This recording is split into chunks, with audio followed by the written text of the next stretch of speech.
पिछले 15 सालों से 750 के लगभग ऐसी फेक न्यूज वेबसाइट्स की निशानदेही हो चुकी है जिन्हें हिंदुस्तान इस्तेमाल करता रहा।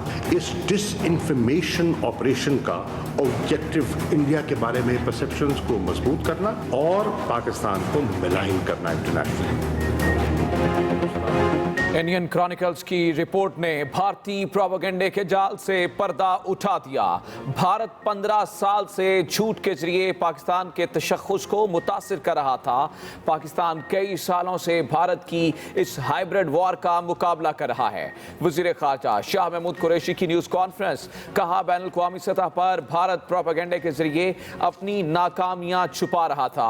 फ्री बलोचिस्तान की तहरीक जाली NGOs भारतीय फंडिंग के जरिए चला रही थी। फ्रेंड्स ऑफ अफगानिस्तान भी एक जाली इदारा है जिसको भारत फंडिंग करता है।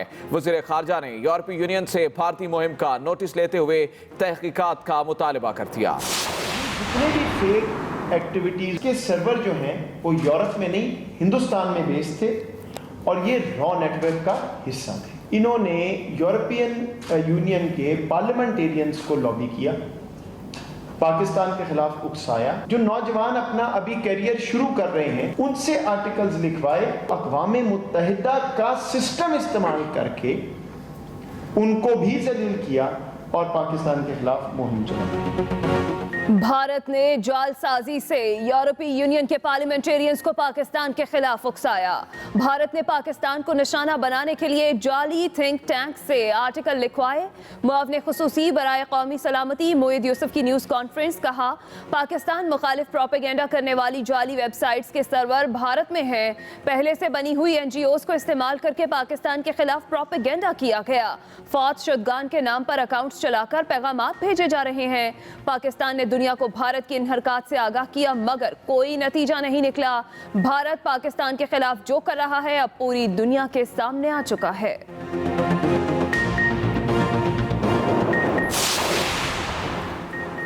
वफाकी काबीना में रद्दो-बदल, शेख रशीद को वजारत दाखिला का कलमदान सौंप दिया गया। आज़म सवाती को रेलवे और एजाज शाह को इंसदाद मनशियात की वजारत दे दी गई। उधर अब्दुल हफीज शेख ने वफाकी वजीर के ओहदे का हल्फ उठा लिया। अब्दुल हफीज शेख को 6 माह के लिए वफाकी वजीर ख़जाना बनाया गया। उधर वज़ीर आज़म इमरान खान की ज़ेर सदारत पार्टी रहनुमाओं का इजलास, मुल्क की सियासी और मुआशी सूरत हाल पर मुशावरत की गई। वज़ीर आज़म ने काबीना में होने वाली तब्दीलियों पर पार्टी रहनुमाओं को एतमाद में लिया।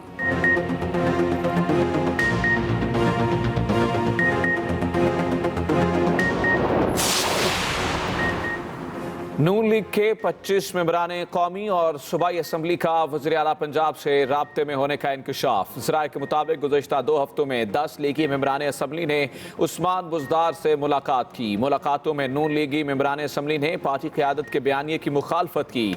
वज़ीर कानून पंजाब राजा बशारत कहते हैं मुस्लिम लीग नून के अंदर 2 ग्रुप्स हैं। अब भी 2 दर्जन से ज़ायद नून लीगी अरकान वज़ीर आला पंजाब से बराह रास्त राब्ते में हैं।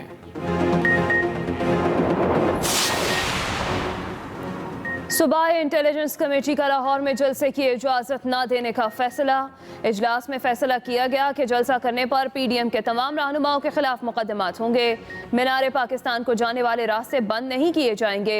कोरोना के बढ़ते केसेस के बायस जलसे की इजाज़त नहीं दी जा सकती। लाहौर मीनार पाकिस्तान में 13 दिसंबर से मुतालिक थ्रेट अलर्ट्स भी मौजूद हैं। महकमा दाखिला पंजाब ने मीटिंग मिनट्स वज़ीर आज़म ऑफिस भी भिजवा दिए।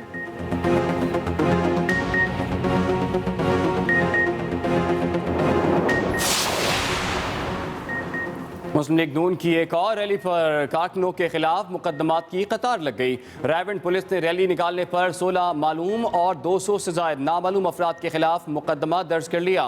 थाना इचरा में भी 6 नामजद अफराद समेत 50 नामालूम अफराद के खिलाफ मुकदमा दर्ज। मुकदमात में कोरोना SOPs की खिलाफ वर्जी, साउंड सिस्टम एक्ट, ट्रैफिक आमदरफ्त में खलल पैदा करने की दफात शामिल की गई हैं।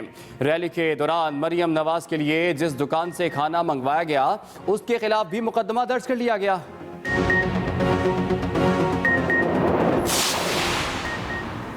عوام کی طاقت دیکھنے کے بعد وزیر اعظم اپوزیشن کو مذاکرات کا پیغام بھیج رہے ہیں۔ ترجمان مسلم لیگ نون مریم اورنگزیب کی حکومت پر تنقید، کہا لاہور نے 13 دسمبر سے پہلے ہی ووٹ چوروں کے خلاف فیصلہ سنا دیا۔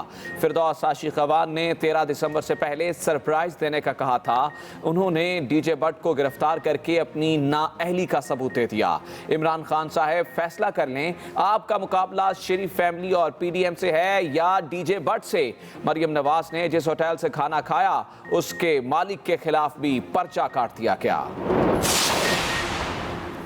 افراتفری کی سیاست کی علمبردار پی ڈی ایم کی منزل صرف این آر او ہے۔ وزیر اعظم عمران خان کے ہوتے ہوئے انہیں این آر او نہیں ملے گا۔ وزیر اعلیٰ پنجاب عثمان بزدار کی اپوزیشن پر لفظی گولہ باری، کہا اپوزیشن کا عوام کی زندگیوں پر سیاست کرنا المیہ ہے، جلسوں کے ذریعے کورونا پھیلانے والے عناصر عوام سے مخلص نہیں۔ معاون خصوصی اطلاعات پنجاب فردوس عاشق اخوان کی ٹویٹ، کہا ڈنڈا بردار جتھے بدحواس پی ڈی ایم کی پریشانی ظاہر کر رہے ہیں۔ مریم نواز اور اس کے چیلے معصوم عوام کو ڈنڈے تھما کر اوچھے ہتھ کنڈوں پر اتر آئے ہیں۔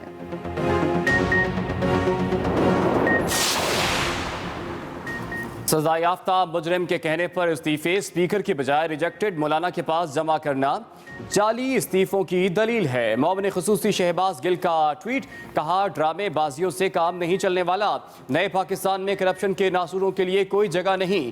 وفاقی وزیر فواد چودھری نے ٹویٹ کیا، مذاکرات کا ماحول بنانا ضروری ہے، عوام کے مفاد میں احتجاجی سیاست کو ملتوی ہونا چاہیے۔ صوبائی وزیر فیاض الحسن چوہان کہتے ہیں کہ پی ڈی ایم کے استعفوں کا بھانڈا بیچ چوراہے پھوٹ چکا ہے۔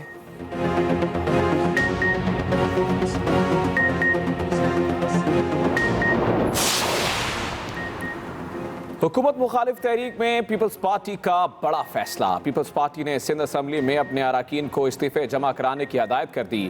وزیر اعلیٰ سندھ مراد علی شاہ کو بھی اسمبلی رکنیت سے استعفیٰ جمع کرانے کا حکم۔ پیپلز پارٹی کے تمام اراکین سندھ اسمبلی کو اسپیکر کے نام تحریری استعفے لکھنے کی ہدایت کی گئی۔ ذرائع کے مطابق وزیر اعلیٰ سمیت تمام اراکین اپنے استعفے 14 دسمبر تک بلاول ہاؤس میں جمع کروائیں گے۔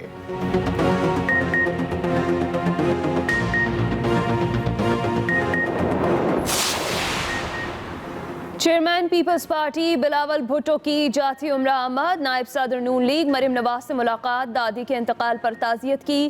دونوں رہنماؤں نے 13 دسمبر کے جلسے سمیت سیاسی امور پر بھی گفتگو کی۔ ادھر مسلم لیگ نون کی سینٹرل ایگزیکٹو اور سینٹرل ورکنگ کمیٹیوں کا مشترکہ اجلاس 14 دسمبر کو طلب۔ اجلاس میں پی ڈی ایم کے 8 دسمبر کے فیصلوں کی توثیق کی جائے گی۔ پی ڈی ایم کے فیصلوں پر عمل درآمد کے لیے حکمت عملی کی منظوری بھی دی جائے گی۔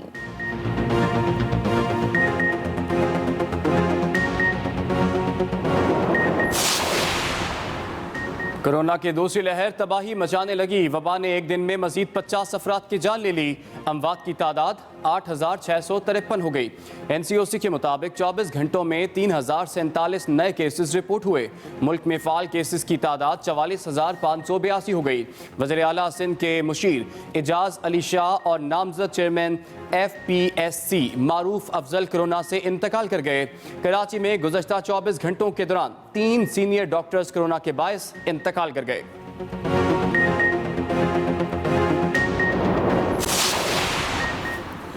گزشتہ ماہ کے مقابلے نومبر میں ترسیلات زر میں 2.4% اضافہ ہوا۔ نومبر 2019 کے مقابلے نومبر 2020 میں ترسیلات زر میں 28.4% اضافہ ہوا۔ وزیر اعظم عمران خان کا ٹویٹ، کہا مسلسل 6 ماہ سے بڑھتے ہوئے ترسیلات زر اب $2 ارب سے زائد ہو چکے ہیں۔ نومبر میں ہونے والے ترسیلات زر میں اضافہ پاکستانی معیشت کے لیے ایک اور خوشخبری ہے۔ بیرون ملک پاکستانیوں کی جانب سے بھیجی گئی ترسیلات $2.34 ارب تک پہنچ گئے ہیں۔ یا کانٹریکٹس کے ذریعے وہ دیے جا سکتے ہیں۔ پاکستان کی اس وقت ڈیمانڈ جو ہے وہ ان 12 شپ سے یعنی 1200 million cubic feet per day سے زیادہ ہے، جس کا مطلب یہ ہے کہ حکومت کو ہر وقت ہر مہینے 12 شپس کا بندوبست کرنا چاہیے۔ دسمبر میں حکومت نے ٹینڈر کیا، 6 شپ خریدے، जनवरी में 6 शिप का टेंडर किया, 3 का कोई जवाब नहीं आया, 3 शिप अभी खरीदने पड़ेंगे। इन शिप्स की औसत कीमत जो है वो 16.65% है ब्रेंट की। 16.65 इनकी एवरेज प्राइस है ब्रेंट पर। यही शिप जिस तरह हम करते थे कि जून, जुलाई, अगस्त के महीनों में टेंडर करते थे और उस वक्त ये शिप बुक कर देते थे, इस साल यही शिप 10% ब्रेंट के करीब मिलते। यानी जो एलएनजी के 9 शिप खरीदे गए हैं, ये 70% ज्यादा कीमत पर खरीदे गए हैं। 1% नहीं, 2% नहीं, 5 नहीं, 10 नहीं, 20 नहीं, 70% ज्यादा रकम पाकिस्तान ने अदा की है। और सिर्फ इन 9 शिप्स पर, बाकी नुकसान तो एक जगह छोड़ दें, सिर्फ इन 9 शिप्स पर जो नुकसान है पाकिस्तान का, गलत तरीके से खरीदने पर, देर करने पर 15 अरब रुपए का नुकसान पाकिस्तान का सिर्फ इन 9 शिप्स पर हुआ है। ये कारकर्दगी है आज हमारी हुकूमत की। यहां पर वज़रा प्रेस कॉन्फ्रेंसेस भी करते हैं जिसके अंदर ऐसी मज़ाक़ खेज़ बातें की जाती हैं जिनका हकीकत से कोई ताल्लुक नहीं होता। तो मुझे ये समझ नहीं आती कि उनको बात की समझ नहीं है या समझना नहीं चाहते या फिर सफेद झूठ बोल रहे हैं। लेकिन हकीकत ये है कि सैकड़ों अरब रुपए का पाकिस्तान का नुकसान ये हजरात कर चुके हैं, क्योंकि अब जब सिर्फ इन 2 महीनों को अगर आप देख लें तो जनवरी के अंदर जो 3 शिप नहीं आएंगे, गैस की एक बड़ी कमी पाकिस्तान के अंदर होगी। वो कमी कितनी होगी?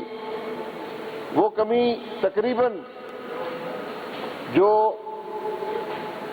हमें सुई गैस फील्ड से जो गैस आती है उसके बराबर ही कमी ये एलएनजी ना आने की वजह से होगी। ये छोटी मोटी कमी नहीं है, ये एलएनजी की 1/3 कमी वाक़या हो जाएगी, जिससे हमें जो बिजली है वो तेल और डीजल पर बनानी पड़ेगी, जहां पर सैकड़ों अरब का नुकसान पाकिस्तान का हो चुका है और 50-60 अरब का मजीद नुकसान हो जाएगा।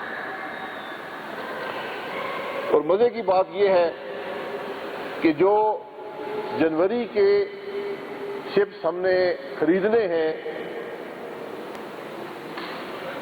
जो टेंडर हुआ उसमें सबसे कम टेंडर उसी कंपनी का आया जिसको हम 2.5 साल से चोर कह रहे थे, गालियां निकाल रहे थे, करप्शन का इल्जाम लगा रहे थे।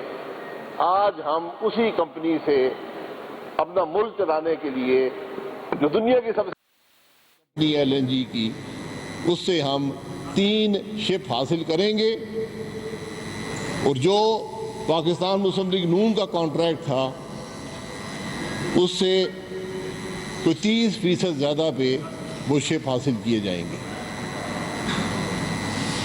तो मैं हमेशा कहता हूं कि बात करने से पहले सोचना चाहिए।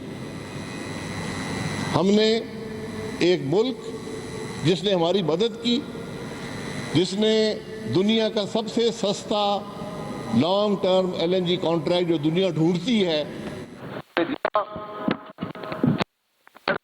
किया, वजीरों ने चोर कहा, वज़ीर आज़म ने चोर कहा, और आज उन्हीं से ज्यादा महंगे दामों पर एलएनजी लेने पर मजबूर हैं।